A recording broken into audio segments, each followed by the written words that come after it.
नमस्कार, news been देख रहे हैं आप सभी के साथ मैं हूं शालू शर्मा। मेरे साथ मेरी सहयोगी है मानसी जायसवाल। दिल्ली की तरफ समीक्षा करने बैठे हैं भारत जोड़ो यात्रा को लेकर। हरियाणा में यात्रा का आज दूसरा दिन। आज जो देखने को मिला वो अफरा तफरी का माहौल मानसी, क्योंकि आज प्रेस कॉन्फ्रेंस हुई। यात्रा के बाद जयराम रमेश थे, भूपेंद्र सिंह हुड्डा थे, उदयबान कांग्रेस प्रदेश अध्यक्ष, और इसी के साथ पवन खेड़ा जी भी थे, जो ये कह रहे थे कि हरियाणा पुलिस जो है वो जो लोग हैं घरों से निकल रहे हैं उनको आने नहीं दे रही है, धक्का मुक्की हो रही है। इस तरीके की स्थिति यात्रा में देखने को मिली। जिस तरीके से आरोप लगाए जा रहे हैं कांग्रेस पार्टी की तरफ से कि लोगों को यात्रा में आने नहीं दिया जा रहा है और जो लोग हैं वो यात्रा से जुड़ रहे हैं। हाँ, जयराम रमेश का कहना था कि क्योंकि भारतीय जनता पार्टी को पता है कि अच्छी खासी तादाद में राजस्थान में लोग जुड़े थे और हरियाणा में पहले दिन जिस तरीके की भीड़ देखने को मिली थी वो काफ़ी सराहनीय थी, और इसीलिए जयराम रमेश ने कहा कि हरियाणा में इसी तरीके का माहौल ना बने, तो पुलिस क्या कर रही है कि रोक दे रही है, लोगों को आने नहीं दे रही है। कई लोग हैं जो आना चाहते हैं, यात्रा में जुड़ना चाहते हैं, शामिल होना चाहते हैं। तो आरोप लगाया जयराम रमेश ने, कांग्रेस की तरफ से ये आरोप लगाया गया कि लोगों को रोका जा रहा है, कि पुलिस बैरिकेडिंग लगा देती है और लोगों को एंट्री नहीं देती है। तो इस तरीके के हालात अभी बने हुए हैं। वहीं दूसरा आरोप ये भी लगाया गया कि बिजली काट दी गई है। एक गाँव का नाम लिया उन्होंने, मुझे याद नहीं आ रहा है। उस गाँव की जो बिजली थी वो काट दी गई थी, जिसकी वजह से हुड्डा साहब थे, उन्होंने ये कहा कि क्यों सिर्फ एक गांव की, क्यों पूरे हरियाणा की काट दी जानी चाहिए बिजली। अगर आप इस तरीके से बदला ले रहे हैं या फिर आप इस तरीके से द्वेष निकाल रहे हैं तो आपको ये कर लेना चाहिए। तो इस तरीके के आरोप कांग्रेस पार्टी की तरफ से लगाए गए। और एक और चीज़ जो देखने को मिली वो ये कि कोरोना के जो नियम हैं उनको किस तरीके से पालन करना है वो यात्रा में देखने को मिला, क्योंकि स्वास्थ्य मंत्री की तरफ से एक चिट्ठी लिखी गई राहुल गांधी को और कहा गया कि कोरोना के नियमों का उल्लंघन किया जा रहा है, कोरोना के नियमों का पालन करें वरना जो ये यात्रा है उसको रोक दिया जाए, उसको रद्द कर दिया जाए। लेकिन कांग्रेस पार्टी कह रही है हम ये यात्रा नहीं रोकेंगे, और अगर ये जो नियम जो हम पे एप्लीकेबल किए जा रहे हैं, लागू किए जा रहे हैं, वो भारतीय जनता पार्टी पर भी हो, क्योंकि कांग्रेस पर किए जा रहे हैं वो भारतीय जनता पार्टी पर भी हो, क्योंकि कर्नाटक में और राजस्थान में जन आक्रोश रैली निकाली जा रही है भारतीय जनता पार्टी की तरफ से, तो उनको भी नोटिस दिया जाए। इस तरीके की बात भी कांग्रेस पार्टी की तरफ से की गई है, लेकिन कांग्रेस का कहना है कि जो यात्रा है वो रुकने वाली नहीं है। तभी कांग्रेस पार्टी कह भी रही है कि हेल्थ प्रोटोकॉल होता तो हम मानते हैं, लेकिन ये पॉलिटिकल प्रोटोकॉल है जिसको जबरदस्ती थोपा जा रहा है कांग्रेस पार्टी की तरफ से।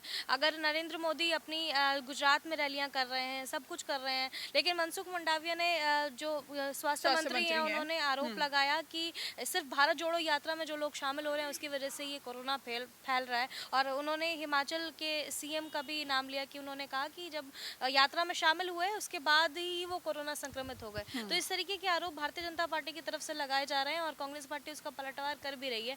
हालांकि कांग्रेस कह रही है लगातार कि अगर कोई गाइडलाइंस आएंगी तो वो उसको फॉलो करेंगे, पूरे प्रोटोकॉल को फॉलो किया जाएगा। अगर मास्क लगाना है मास्क लगाने के लिए बोलिए, आप सैनिटाइजर यूज करना है सैनिटाइजर के लिए बोलिए, तमाम वो चीजें फॉलो की जाएंगी। लेकिन अगर आप ये चाहेंगे कि उसकी वजह से यात्रा रोक दी जाए तो वो नहीं होगा। और एक और चीज जो आज प्रेस कॉन्फ्रेंस में देखने को मिली वो ये कि तमाम जो हरियाणा के जो यात्री हैं, भारतीय यात्री जो इस यात्रा में चल रहे हैं, उन्होंने अपना एक्सपीरियंस जो है वो शेयर किया है कि अब तक यानी कि 106 दिन यात्रा को और अब तक का जो उनका सफर है वो यात्रा में किस तरीके का रहा। क्योंकि हरियाणा में ये यात्रा है तो हरियाणा के जो यात्री है उनसे जानना बेहद जरूरी हो जाता है किस तरीके की चुनौती है, किस तरीके का सफर अभी उनका रहा है। क्योंकि कई लोग ऐसे हैं इस यात्रा में जो अपना पूरा परिवार यहाँ पर छोड़कर आ रहे हैं, अपना काम धंधा आप सोचिए कि इस यात्रा से जुड़ क्यों रहे हैं, क्योंकि उनकी जो परेशानी है वो आगे तक पहुंचाना चाहते हैं। उम्मीद है कि राहुल गांधी जो उनकी जो समस्या है उनका समाधान भी उनकी तरफ से किया जाएगा। क्योंकि आपने समस्याओं का जिक्र किया तो हम देखेंगे कि हम ट्रैवल जब कर रहे हैं हरियाणा में तो सबसे बड़ी समस्या जो मुझे नजर आ रही है वो है सड़कों की समस्या। मतलब बहुत ही खराब सड़कें हैं यहाँ पर। हमने कई लोगों से भी बात की और हम सुबह जब यात्रा के लिए जा रहे थे देखा किस तरीके से खड्डे यहाँ पर देखने को मिल रहे थे, गड्ढे भरे हुए, खस्ता हाल था।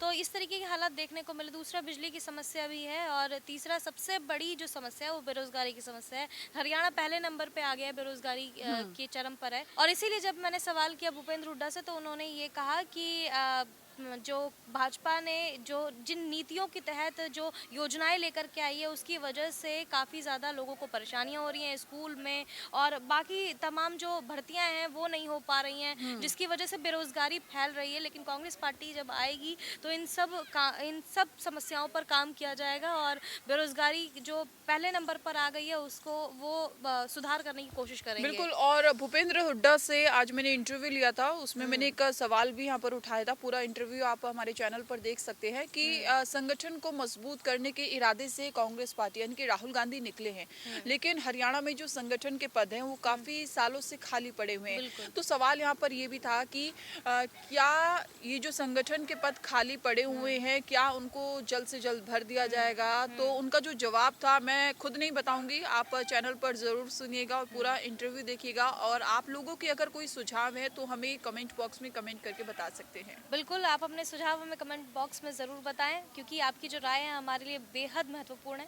इसके अलावा देश और दुनिया की तमाम बड़ी खबरों के लिए हमारे चैनल को सब्सक्राइब करिए और इसी तरीके से हमें प्यार देते रहिए। नमस्कार।